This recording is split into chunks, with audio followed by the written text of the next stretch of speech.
Mama Tita's barbecue. Hindi, may bago naman tayo ng ano eh.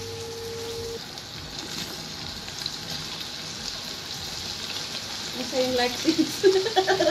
Sis, tingnan mo yung ano nating gabundok talaga. Itong pechay. Kaya nga, ito Ito gusto yung binili ko. Eh, sabi mo, busin. Kaon ba?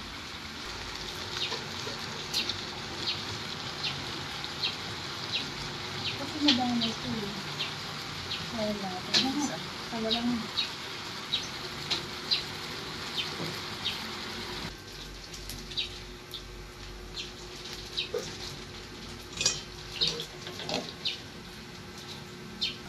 Natatawa ko sa sarili ko.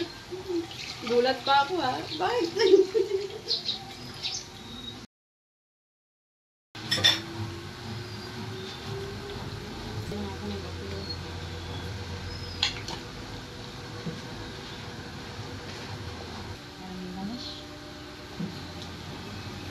Ano ito? Uy, ano yung, saan tayo pag unang sweldo mo?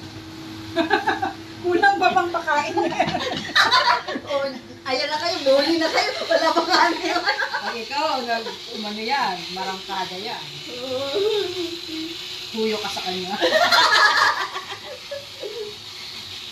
Tapos na yung ganyan, pinayos.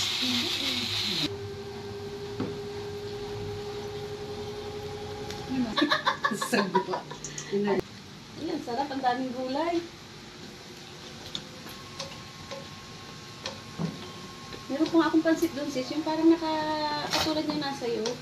Tumigil ka na sa kapansin. Ito parang nahihilo na ako sa itsura. Tingnan mo dami. Hoy, magti-take out kami, di ba? Para sa aming mga darling.